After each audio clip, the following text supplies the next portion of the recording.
আর করিম একজন চিত্রশিল্পী। ছবি আঁকেন মনের আনন্দে, হাতের কাছে যা পান তাই হয়ে ওঠে তার রং তুলি। লতাপাতা, কাঠকয়লা, বালু, মুসুরের ডাল দিয়ে মানুষের প্রকৃতি তৈরিতে পারদর্শী এই শিল্পী। মুহূর্তেই পাতায় ছবি এঁকে ফেলেন তিনি। কখন আসলে কোন পরিস্থিতির মুখোমুখি হচ্ছি, কোন জিনিসটা আমাকে আকর্ষণ করছে, এটার উপরেই আসলে নির্ভর করছে আসলে আমি কোন জিনিসটা সৃষ্টি করব আর কি। তো এটা আর কি আমি বালি দিয়ে করেছি, পানি দিয়ে করেছি,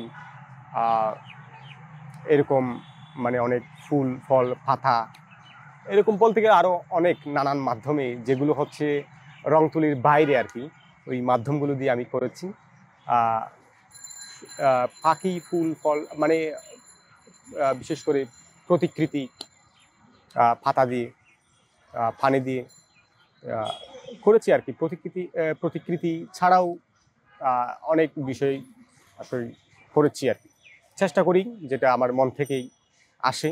মানে এটা তো আসলে একটা আনন্দের ব্যাপার, ছবি আঁকাটা তো আসলে একটা আনন্দের ব্যাপার। ওই আনন্দটা আসলে খুঁজে পেতে হবে, আমি মানে খুঁজি। ছোটবেলা থেকে একাকির নেশায় বেড়ে ওঠা, পড়াশোনার চেয়ে একাকি করেছেন বেশি। রং তুলির আঁচড় কাটতে না পারলে দম বন্ধ হয়ে যায় আর করিমের। পছন্দ করেন প্রকৃতিতে ঘুরে বেড়াতে। ছবি আঁকি একদম ছোটোবেলা থেকেই, যখন নার্সারিতে পড়ি। ছবি আঁকা নিয়ে আমার বলতে গেলে প্রাতিষ্ঠানিক বা আনুষ্ঠানিক কোনো শিক্ষা নেই। মানে অন্য বইগুলোর চাইতে আমাকে ছবি আঁকার বইটা বেশি আকর্ষণ করতো। তখন হচ্ছে আমি ছবিগুলো কপি করতাম। এরপরে আমার চোখে পড়ে হচ্ছে শিল্পী হাশেম খানের যে অলঙ্করণ বইয়ের মধ্যে থাকা সেই অলঙ্করণগুলো। তখন হচ্ছে আমি লেখাপড়ার প্রতি, ছবি আঁকার প্রতি খুব মানে ঝুঁকে পড়ি আর কি। এইভাবে হচ্ছে করতে করতে করতে করতে একটা সময় আমি মানে এটাই আমার মানে নেশা হয়ে যায় ছবি। চারুকলায় পড়ার ইচ্ছা আমার ছিলই, কিন্তু পারিবারিক এবং সামাজিক কিছু প্রতিবন্ধকতা ছিল, যার কারণে হয়ে ওঠেনি। ওটা নিয়ে আমার মানে আক্ষেপ এখন সেভাবে নেই। কারণ হচ্ছে কি, কয়েক বছর আগেও আক্ষেপ ছিল, মানে চারুকলায় পড়তে পারিনি। এখন আক্ষেপ হয় না এই জন্য মানে ছবি যদি আঁকতে না পারতাম সেটাই বড় একটা আক্ষেপের কারণ হতো। এই লাইনের কেউ মানে হয়েছি, মানে এই লাইনে আছি, যতটুকুই হোক মানে এই লাইনে আছি, মানে আঁকি করছি। এটা যদি না করতাম মানে এটা বড় বেশি আক্ষেপের মানে কারণ হতো আর কি। তোমরা যখন শিখছো পড়া মানুষ হওয়ার জন্য, আমি না হয় পাখি হব পাখির মতো বন্য। কবি আল মাহমুদের এই কবিতাটি যেন তার জন্যই লেখা।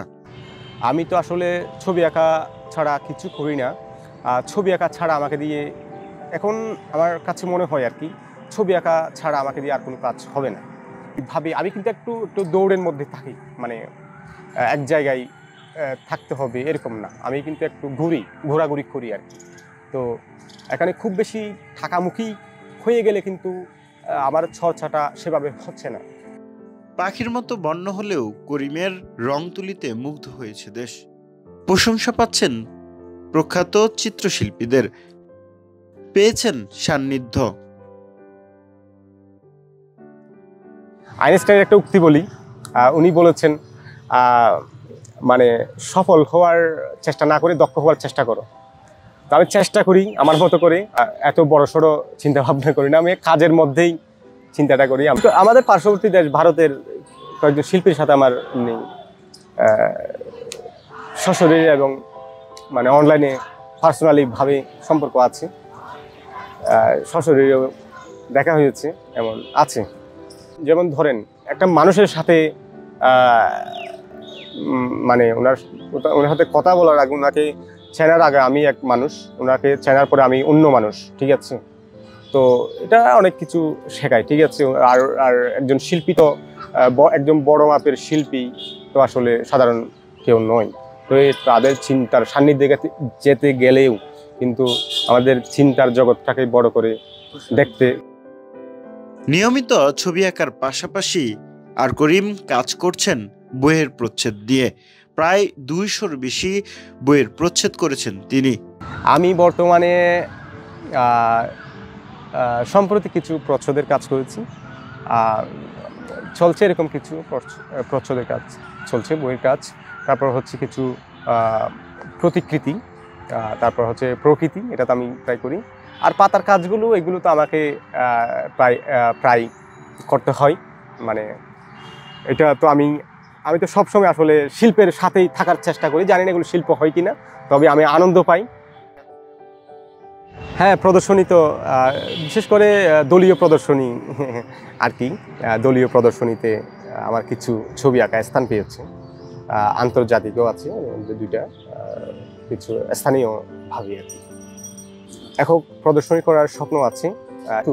আমি মনে করি আমি এখনো ওই পর্যন্ত মানে যেতে পারিনি আমার কাজ দিয়ে। ঠিক আছে, এবারে বইমেলায় আমি খুব বেশি না, আমি একটু বাছাই করে কাজ করেছি। একটু আমার কাজের ছাপও ছিল। তো 15 থেকে 20টা এরকম হবে আর কি। তবে বা অন্য বারের গুলো সহ প্রায় আমার প্রচ্ছদের সংখ্যা বলতে গেলে 200-রও বেশি আর কি। জীবন নিয়ে কোনো ভাবনা নেই এই শিল্পীর, তবে কাজ করে যেতে চান দেশ ও মানুষের জন্য। Sheikh Nasir Uddin, Daily Sun, Dhaka.